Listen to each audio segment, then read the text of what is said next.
Making videos about Nintendo games is like walking through an old World War I battlefield. You'll probably be fine, but there's a very small chance that a mine will go off and blow up your legs. Well, a metaphorical mine went off on PointCrow's channel, giving him 2 copyright strikes to match the 2 legs that would be removed by the explosion. And it's been everywhere. We've talked about it on this channel. We've had videos from Moist Critical, Ludwig, Philip DeFranco, and of course the most important opinion from random people on Twitter. But why do they actually do this? What causes Nintendo to go hog wild on their own fans? Today we're going to hear from an actual expert and not just an idiot on the internet that will say their opinion without even doing any research first. A lawyer explains the PointCrow takedowns and the legality of mods. Let's see what it's all about. The fair use defense. PointCrow starts off his video by stating that he makes videos playing games, sometimes in strange ways. The term strange ways, he continues, includes the act of modifying or modding games, and one of these mods turned The Legend of Zelda Breath of the Wild into a multiplayer game. Great mod, by the way. Imagine the undertaking that it would have taken to make that happen. The amount of work and man hours that would have went into programming something like that, especially since they didn't actually modify the in-game code from Breath of the Wild. I think he explained it as they injected code into the game. They weren't modifying the game, they were adding code or pushing code into the game, which is insanely cool. I've never encouraged piracy of Nintendo's games. The mods that I've commissioned are not being sold, and all of the code is custom. Meaning that they are free of Nintendo assets. Why does he say this? Or rather, why are his lawyers encouraging him to say this? To understand why, we must first look at fair use. I love fair use. use. Is an affirmative defense. It is a protection you can use to defend yourself in court. And it's something that YouTubers have used since the beginning of time. Even if it doesn't really apply, a lot of YouTubers will just say, this video is made with fair use in the description of the videos, as if that would do anything to stop an actual company coming at you with legal action if they really wanted to. Thankfully, it exists, and we have been kind of abusing it and skirting on the edge of what's allowed for years and years and years and years. So thank you, fair use. The only place you get to make your fair use argument is in court, if you've already been sued and are using it as a litigation defense. And as I like to remind my clients from time to time, litigation is expensive. It's very expensive. Fair use. Lawyers make like $7 billion now. Okay, not $7 billion. Lawyers charge you like $1,000 an hour just to be a lawyer, just to exist. This has 4 elements, each of which must be considered to determine whether one truly has fairly used someone else's IP. Number 1, the purpose and character of the use. Number 2, the nature of the copyrighted work. Number 3, the amount and substantiality of the portion used in relation to the copyrighted work. And 4, the effect of the use on the potential market. But in practice, we can boil this all down into just 2 tests. Is the copyrighted material being used for scholarship, education, parody, or news reporting, or for more of a commercial purpose? And number 2, I feel like most YouTube videos aren't really used for scholarship, education, news reporting, or I guess it would fall into more of a commercial purpose. You could say that it's parody if you make a song that is like The Key of Awesome, or if you're Weird Al and you make a cover of a song but it's just like a comedy song, then that's a parody. I don't know what YouTube videos would usually fall under, though. Use of the copyrighted materials de minimis and transformative. As little as possible, and changing a lot. When I make React videos, I make sure that my videos are as transformative as possible. So I add as many of my bad opinions as I can to say that I'm changing it, I'm transforming the original content. PointCrow says, the mods I've commissioned are not being sold. His lawyers want you to know that the use isn't commercial. PointCrow says, the code is custom, free of Nintendo assets. His lawyers want you to know that the mod's use of copyrighted materials is de minimis and transformative. The problem is, effect on the potential market is not limited to mere commercial exploitation of the derivative work itself. Selling the mod in violation of Nintendo's copyright is not the only way a mod could affect the potential market. And speaking frankly, I could think of another way it could affect the market. It could boost the game's potential, right? If someone sees a Breath of the Wild multiplayer mod, yeah, the multiplayer mod isn't actually part of the original base game, but it could encourage people to go out and buy it. But it could also lead to a bit of a confusion with people if someone uploads a video called Breath of the Wild multiplayer is awesome, and it's not stated in the video that it's a modification, but I'm sure PointCrow always does this. I haven't seen all his videos, but I'm pretty sure he always states that it is a mod. If you don't do that, then people could falsely believe that it's part of the game, which could confuse people, right? Which I guess the original company wouldn't really like. Point Crow has made, commissioned, or used are almost certainly not a de minimis use and almost certainly not meaningfully transformative.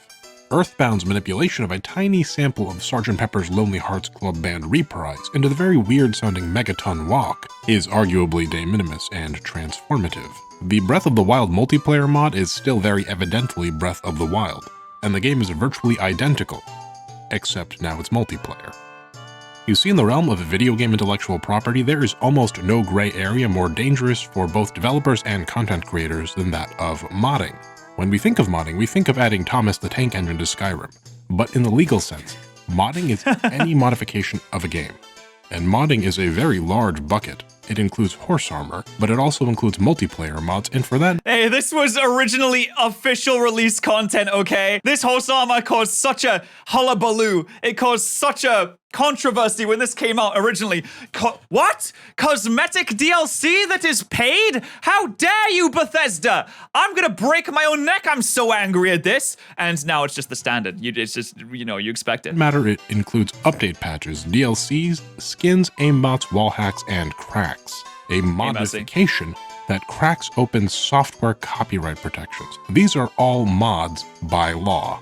Modding is already looked upon very unfavorably by courts, and modding is actually becoming slowly less protected, not more. Right now, courts generally understand that unless permission to mod is explicitly granted by a developer, modding is prima facie copyright infringement as a matter of course. Put simply, virtually all mods are copyright infringement by law.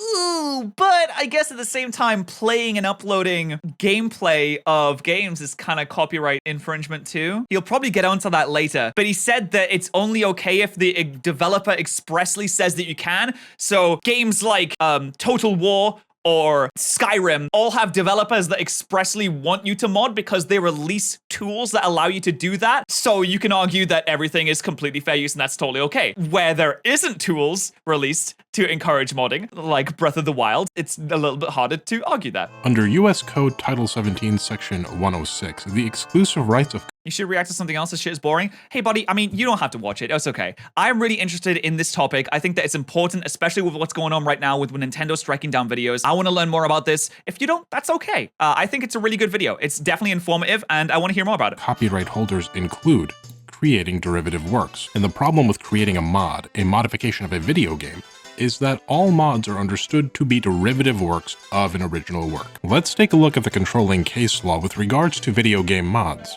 Microstar v. FormGen Incorporated. In this case, Microstar, a computer software distributor, downloaded 300 player-created levels for the game Duke Nukem 3D and mass-produced them on a CD-ROM to sell. Oh no, you can't do that. These That is essentially, it's like selling Pokemon ROM hacks. It's like going online and trying to sell Pokemon Infinite Fusion, right? An example that will apply to the audience that you're watching right now. Don't buy Pokemon ROM hacks. It is illegal to sell them, and trying to make money from it in any way will always cause you to get slapped. You remember Pokemon Uranium got taken down, and there was other Pokemon ROM hacks and Pokemon fan games that got taken down and slapped because they were using it to make money. They had like a Patreon to fund development of the games. That's not okay. You can't use someone else's IP to enrich yourself.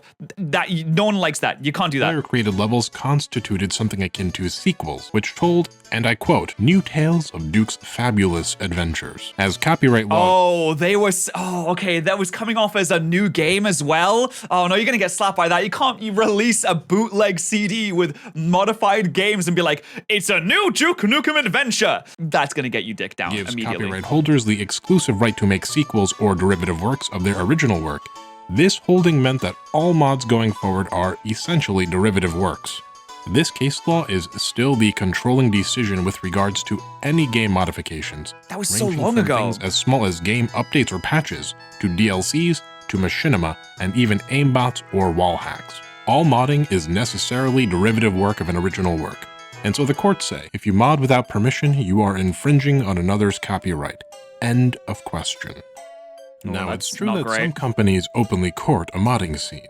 Valve, for example, or Bethesda or Blizzard with its map editor. But Valve, pictures he used in his example there is so funny. Valve, as the creator of an engine, has an incentive to promote use of its engine via a modding scene. Bethesda and Blizzard encourage modding in order to extend game sales and shelf life, and give permission and tools to do so. That's why I kind of wish that everyone else would do it. I wish Nintendo's never going to be this kind of company, but it is so helpful to a game to allow modding because it allows the people that enjoy it to run wild and go rampant and just make some cool, wacky, silly stuff, and it allows the players to play it for longer, increases the lifespan of the game, it keeps people talking about the game longer, it gets more people to play it because they're like, oh, look, if I buy the game, I might not care so much about the original game, but I can download this mod that'll allow me to kill Thomas the Tank Engine instead of Alduin, and oh my god, that sounds really cool. But not every company has those same incentives. And even then, can you stop pausing? I'm sorry, am I reacting too hard? It is not that these mods aren't copyright infringement if permission isn't granted. It's that the copyright holder has chosen not to enforce their rights in their copyrighted work. And of the major developers, the only one that doesn't enforce those rights is Valve, and this is likely because Valve is privately owned. Thank you, Gabe. In the law, there is only a tenuous distinction between modding and hacking or even cracking. Going back to Blizzard, let's look at... That's crazy that they think that modding is the same thing as like cracking and piracy and hacking things. They're two very different things. Cracking a game so you can pirate it and modding it so you can put Thomas the Tank Engine as Alduin. There's very different things, but the law sees it as like the same thing, which is not great. MDY Industries, LLC versus Blizzard. I didn't actually know that as well. Where the Ninth Circuit found that a modification allowing automated actions by player characters in Blizzard's multiplayer online role-playing game, World of Warcraft, infringed Blizzard's copyright in the game.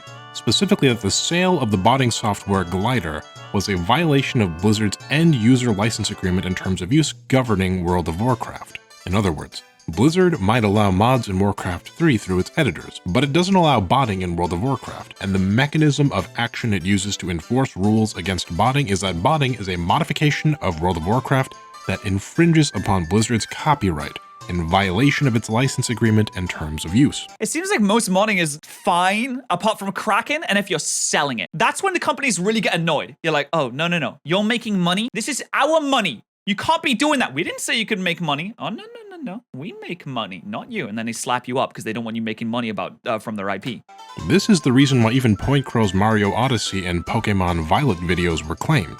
It doesn't matter that these aren't Breath of the Wild videos, that's not the problem. Nintendo fired off a warning salvo with the Breath of the Wild video claims, and when Nintendo saw that the appeal came back instead of some communication from the content creator, I imagine they decided to go ahead and enforce their rights on a larger scale instead of holding back. This is, I don't know, it kind of feels like they're applying their punishments a little bit inconsistently just because they're a little bit mad at Point Crow. Like they did the original copyright strikes in 2 separate strikes rather than 1, because they wanted to put his channel teetering on the edge of being deleted. And then when he appealed it and he was like, come on guys, can we sort this out? They then went back and claimed them. They didn't claim them originally because it was in violation of their copyright. They claimed it because they were mad at Point Crow. At least that's how it feels. Also draws right? I understand that this, from a legal sense, may be wrong, but it's not just the legal sense that matters in these situations because we're all human and we all have biases. Companies are made up of humans that will also get mad and upset at things too. That's just how it feels. And I'm doing feelings of facts here because I'm an idiot. Specific attention to the multiplayer mod he was using, one which he was responsible for commissioning. A multiplayer mod of a single-player game is a big no-no, not just for Nintendo, but for most large developers because the consequences and interactions possible with a multiplayer mod are substantial. A multiplayer mod is sophisticated enough where it enters almost into that crack territory, where the mod enables serious functionality that Nintendo does not intend for the game to have. Now, this is beyond a mere derivative work that infringes copyright. There are security concerns here, intellectual property concerns with regards to proprietary technology, code, and hardware interactions. And Nintendo is fiercely protective of its intellectual property for very good reason. Super protective. Of all the people that were most likely to go after Point Crow for this, it's definitely Nintendo. Like, they are lock and key. They would summon the legions of Mario. They would send in the foot soldiers for this one. And also, I guess it can confuse people. Again, I mentioned before, it could confuse people if they say a Breath of the Wild multiplayer video. They could be like, oh, Breath of the Wild has multiplayer. They go to pick it up. They're like, Breath of the Wild doesn't have multiplayer. They get mad at Nintendo because they thought that Breath of the Wild had multiplayer, but Breath of the Wild doesn't have multiplayer, even though it's kind of like their own fault for not doing the research properly. Enormous value of its intellectual property and the unfortunate risks that are a result of the extremely dysfunctional nature of American IP law. I have a whole video about that, by the way. You can see my Nintendo video for more information. Very good video. Multiplayer mods are an extremely hard line in the sand for a lot of big developers for precisely this reason. Now, as Point Crow, points out, his intention isn't to encourage piracy. His intention isn't to sell anything like in the Blizzard botting case. But he is the one who commissioned this multiplayer mod for $10,000 US. I remember that tweet. Because of his direct financial involvement. And in this case, there's a lot of very real risk here for Nintendo, which translates into really big potential problems for Point Crow. I'd argue he's even getting off a little lucky here, as Nintendo could very well have gone right for the jugular and fired off a lawsuit. They could have, but that would have so much backlash. Maybe Nintendo doesn't care about backlash. They've shown in the past they don't really care about backlash all that much. They're very slow to respond to matters in which they are being criticized for a lot, so maybe they don't care. If they were to just straight up smack down Point Crow with a lawsuit, like, it would be insane. Even more so than it was. Just from him uploading this video, Point Crow uploaded this video, there was so much support on his side. Personally, it was crazy. If they went any further, I don't know, man. It would be like a volcano erupting. Take-Two Interactive, the Grand Theft Auto people, have a history of doing exactly that and just firing the lawsuits right out of the gate. There have been a lot of multiplayer mod I didn't even know that. in the past too. This is not nearly the first time this has happened pursuant to the exact same logic we are looking at. This isn't even Nintendo's first time doing this. Here are just a few quick examples. In 2002, Blizzard sued the developers of BNetD, an open source program that let gamers play Blizzard titles on a non-BattleNet service. They did it in violation of the DMCA, the Digital Millennium Copyright Act. That is the same goddamn law that we are dealing with to this day. The laws are so outdated and have not been rectified since 2002, 21 years ago. They are using the same law. This is crazy. The world has changed so much since then. The internet was just a baby sucking on its diaper. I don't know why it would do that. In its crib back then. And now it's worldwide. It controls basically everything. We're using the same bloody laws to decide these matters. It's ridiculous. In 2015, Microsoft dropped the hammer on Halo Online, an online multiplayer mod for Halo. Also in 2015, Take-Two Interactive sued. They sued the developer of a GTA 5 multiplayer instance mod by the name of NTA Authority, alleging that NT Authority's contributions to the code of this GTA 5 multiplayer instance mod inadvertently provided resources that allowed for piracy. Allegedly. Okay, but there are also tons of multiplayer mods that exist, right? Games from Skyrim Stray has one. to Elden Ring to Subnautica to Skyrim to RimWorld have multiplayer mods. Well, some of these mods are explicitly okayed by developers. Other mods of this nature are in violation of end-user license agreements, but the developers aren't enforcing the copyright because the potential cost, risk of... I think for something smaller, like this game right here, I don't even know what this game is called, but for a smaller group, especially like indie games and things like that, you kind of want there to be a modding scene because that brings a tightly nipped player base together. If you're huge like Nintendo, you don't care. You want the most amount of people to just buy the game and play that you want it to be played. But if you have a smaller developer, a smaller group, then you just want anyone to be playing it in any kind of way possible. And though you could enforce your copyright and you could go after people for making multiplayer mods, it's not really in your interest. It actually benefits you more to have people do what they want and have fun with your game in any way that they can. Liability and market damage is not worth the bad press and legal expense. Nintendo is larger than stray developer Blue 12 Studio by orders of magnitude. Nintendo stands to lose much more than Blue 12 if a mod opens up some unintended hardware interactions, or security issues, or creates more knowledge of how Nintendo's software works so that it can be more readily copied by hungry competitors or disassembled. The cost associated with these risks is much higher. Dude, no, you can't put the Genshin Impact there. Genshin Impact fans get so pissed when you say it's like Breath of the Wild. I made a video reacting to Genshin Impact lore, and there were so many angry Genshin Impact fans in it. For maybe valid reasons, but I thought it was funny. Cost of some simple bad PR or legal expenses. And so Nintendo necessarily makes the decision to enforce their rights every time, based on the legal theory that their legal team operates under. And the larger the company and more valuable their assets are, the more likely that company is to make the same decision as Nintendo or Microsoft or Take-Two. This is a super good video. I'm really enjoying this right now. Guidelines versus end-user license agreements. In Point Crow's lawyer-approved statement, he cites two different documents. The first document shown is titled Nintendo Game Content Guidelines for Online Video and Image Sharing Platforms. The second document this is important. Shows is the This is the stuff that applies to YouTubers. Nintendo Here we go. Switch Support End-User License Agreement. Now, the first document, the Guidelines, explains how Nintendo will not object to use of gameplay, footage, or screenshots, provided you follow some basic rules. This includes rules concerning monetization and rules concerning what kinds of content are encouraged and not encouraged. This is not a very long or detailed document because it isn't meant to be. Have you ever seen the movie Pirates of the Caribbean? There are rules and there are guidelines, and the last bullet point in the first section of the guidelines explicitly states, we reserve the right to remove any content that we believe is unlawful, infringing, inappropriate, or not in line with these guidelines. Dude, this is such a vague point here. Like, what could be considered inappropriate? That could be literally anything. That's a scary part of being a YouTuber, is you don't know when they're gonna go after you. Technically, Nintendo could take down your channel if you react to a trailer. They could take down your channel if you just upload gameplay. And it could be considered inappropriate at any point that Nintendo doesn't like you, because they pick and choose when to apply this. So you better hope that Nintendo likes you all of the time. This is not a license agreement. This is not a law. Nintendo doesn't owe you anything here. Nintendo gets to decide what these guidelines mean. Your content that uses their IP exists at their mercy and is subject to their interpretation. PointCrow then cites to the FAQ of the guidelines, which states that Let's Play videos and game reviews are within the scope of the guidelines. But again, with the guidelines thing, Nintendo decides what that scope is, and it doesn't need to consider your interpretations at all. Remember Valve in the previous chapter? How Valve chooses not to pursue copyright infringers by choice? This is Nintendo doing just that. This is Nintendo offering guidelines to exceptions that it can unilaterally withdraw at its leisure if you violate the principles of its social contract with you. And this is written in relatively plain language right in the FAQ. Question 11. What do you mean by content that is unlawful, infringing, or inappropriate?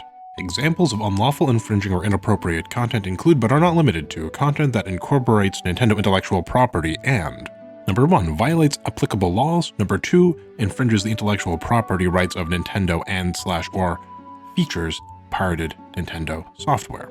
Features pirated Nintendo software, but I mean, PointCrow doesn't ever do that, obviously. Obviously, if you are making content on how to pirate things, then you're gonna get slapped up, obviously. That makes sense. All of PointCrow's stuff, playing games on an emulator, and people get this wrong a lot. Because you play games on an emulator does not mean you're playing a pirated game. It doesn't mean you've stolen anything. You can buy a game, dump it, and then play it on an emulator. And others, that is, as far as I'm aware, perfectly legal because you bought the software and all you're doing is putting the files on your PC. But here's the thing. Everything we do as content creators that utilizes another's intellectual property is arguably an infringement of their intellectual property rights, except for content that might fall within the legally narrow scope of fair use. We YouTubers making Let's Plays and haha funny challenges and bone dry video essays about law, we aren't IGN or MinMax with 2 N's. Our content is arguably always infringing. These guidelines exist to show us where the line is that we can walk, without being hammered by an IP owner. But the line is drawn at the IP owner's whim, and it can be moved to the place where the law actually physically places it, which is way, way in favor of the IP holder in comparison to what we believe it to actually be as the audience. We'll discuss. It would just be nice if Nintendo applied rules consistently rather than claiming people after a situation arises in which a content creator does something that maybe they don't like, and then they strike them twice, and then the next day they're just like, we'll just fuck them over some more. We'll just fuck that person specifically over a little bit more. It doesn't seem consistent. The rules aren't applied consistent. It's like Twitch rules where you get banned sometimes if you show horsecock on stream, but then other times it's okay to get a hand job on stream, and no one will ban you for that. That's okay. More about the dysfunction and deficiencies of IP law in the next section of the video. But let's get back to our extremely boring documentary evidence first. The second document that Let's go! I love documentary evidence! End-user license agreement. For brevity's sake, I will refer to end-user license agreements as EULA for short. That's right, I'm actually going to force you to read one of these awful things with me. Does she look like that? That's fine. The I'm Nintendo okay with Switch it. EULA that is linked to by PointCrow has 8 articles. Bring her back. But the only relevant article, thankfully, is Article 1, the license grant.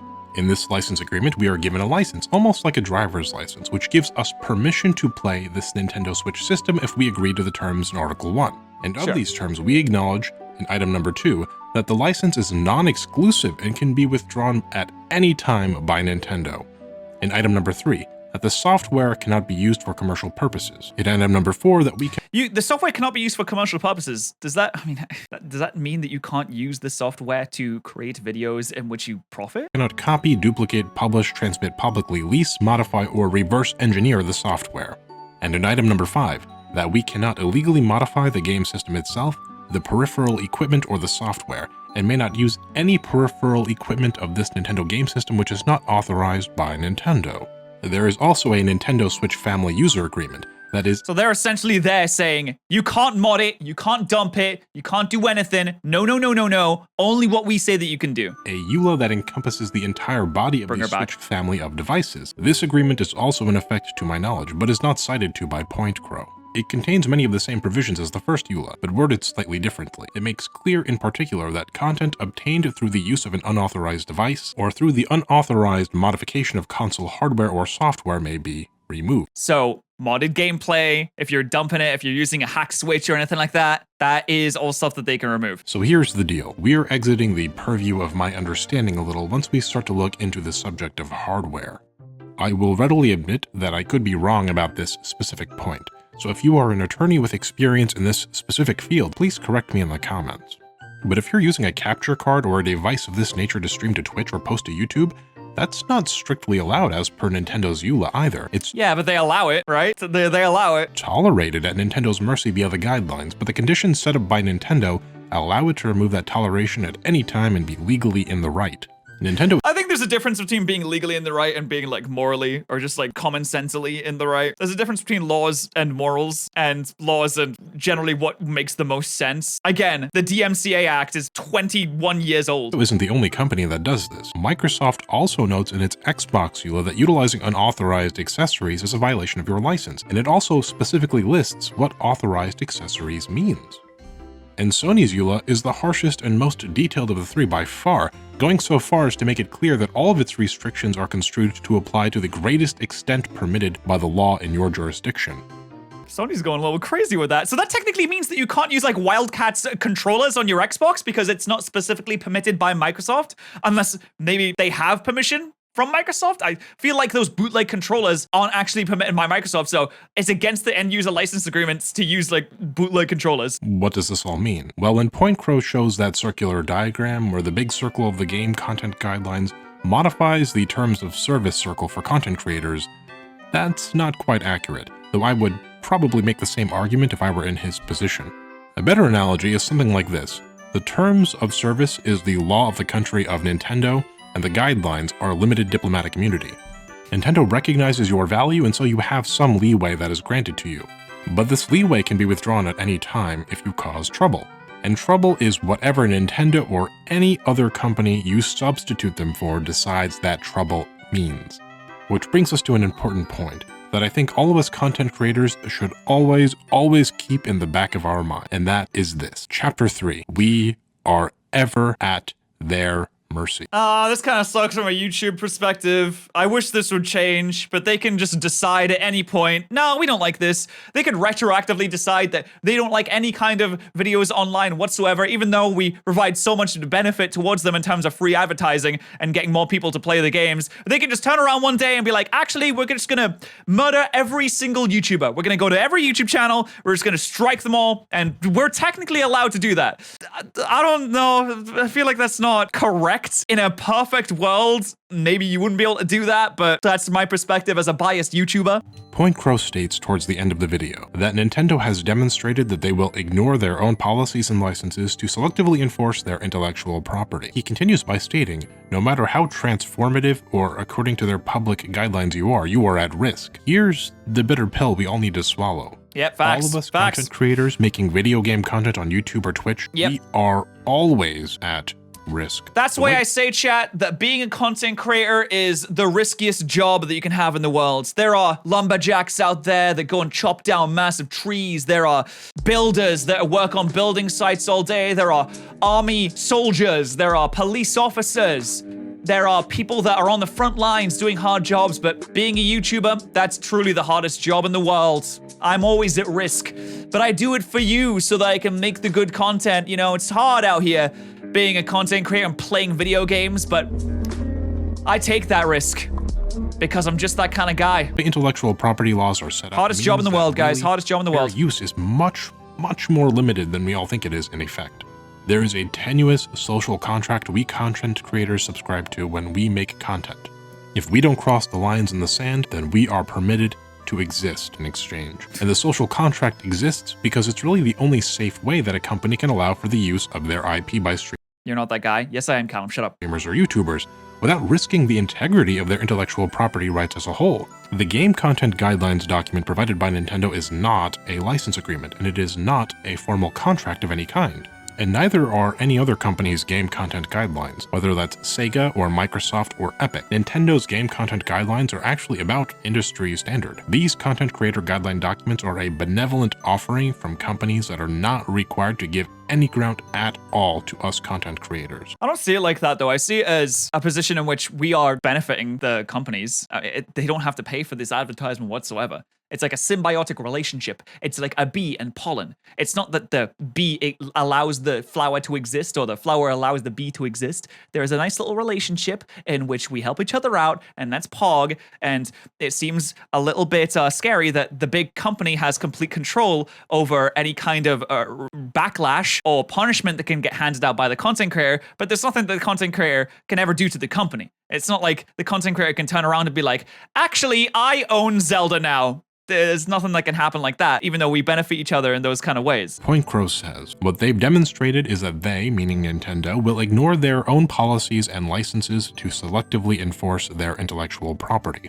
But the legal reality is that this is the other way around. Nintendo is constantly ignoring their right to enforce their intellectual property rights so that you can post videos that they haven't claimed yet. Their licenses and policies do not protect you, and they do not protect me. They protect Nintendo. I don't think society is in a point where they wouldn't really allow people to super duper enforce it. If Nintendo went hog wild scorched earth policy, they went like Russia during World War II, burning down the villages so that the Germans couldn't get any resources, then they would just get absolutely slapped. There would be so much backlash. And also, they would be hurt so much by that as well. You can't tell me that Nintendo would be as successful as it would be today, even though it's massively successful. Might be like a 1% dip in sales, but it wouldn't be as successful as it was if they went scorched earth policy, burning everything down on YouTube, because most of the way that people consume media nowadays is through the internet, through TikTok, through YouTube, through watching videos, through their favorite content creators. And if there was no content whatsoever, then out of sight, out of mind. You just wouldn't think about Nintendo games as much if they didn't exist on these platforms. So it's helpful, right? It is the same way with any other company, varying only depending on the legal tier that they subscribe to. In conclusion, look, the right time to ask Nintendo to talk is before you file your appeal of their 4-video gentle warning takedown, and not after your appeal fails and your entire channel has been lit up like the 4th of July. And if Did he file the appeal first? I thought he sent an email first before he filed the appeal. I thought he sent an email to Nintendo to talk about it, because he mentioned that in the video that he emailed them the next day. All of his videos get claimed after they don't answer the email. You or any other YouTuber is going to do something like offer a $10,000 bounty for a multiplayer mod that you do not have permission to make. The time to consult your lawyers is before you offer the bounty, so that they can tell you not to do it, and not after Nintendo's legal department throws you off of Hell in a Cell and plummets you 16 feet through an announcer's table. This is a lesson we should have all learned by now. We've already seen this exact same thing, down to even the way the video takedowns occurred with the creator of Super Mario 64 Online. Do not make a multiplayer mod of a Nintendo game without express permission, not even if it's really cool and you would really like to do that. Well, I don't think there's going to be any worry about that happening from now on. Not even if it would lead to awesome content for your YouTube channel. I apologize, especially to PointCrow, if all of this sounds really harsh and even a little mean-spirited, as I absolutely love his content and I think he's a great, wholesome content creator. For real, I think PointCrow is probably one of the best creators around right now. He's constantly doing new cool things. It's like him, a lot of other really cool content creators are around. He's like up there, right? He's uploading consistently super high quality stuff. His streams are always different and fun, and they're always very wholesome. They're always very lighthearted. There's a lot of jokes in there. It's not a lot of serious stuff, not a lot of drama. His whole business is built around being entertaining and bringing some happiness to people, and I really like him as well. I think he's a great guy. I've talked to him a few times. I have nothing but respect for him. I think he's awesome, which it makes me really sad that this whole thing has happened. Obviously, he never wanted anything to happen like this. He just thought it'd be fun, and it was a way to create some really cool content and invest in something that people can enjoy. And now it's turned into this, which is upsetting. And he even mentioned that people are taking this to like push agendas and things like that, like anti-Nintendo agendas, when he just wanted his videos back because they, boost his channel up, or maybe just wants the claim games released on his other videos. But it's just a shame. It's just sad. If it was someone that was more combative against big companies, like I guess I'm more combative, then there'll be less sympathy towards that person perhaps. But since it's someone that genuinely just wants to make really good content all the time, it's brought out a lot of, I guess, protectiveness in the community, because people are like, no, fuck, leave Point Crow alone, man. He's really cool and nice all the time. Just, what are you doing? Kind of wholesome content creator that the YouTube platform needs more of and that we should encourage.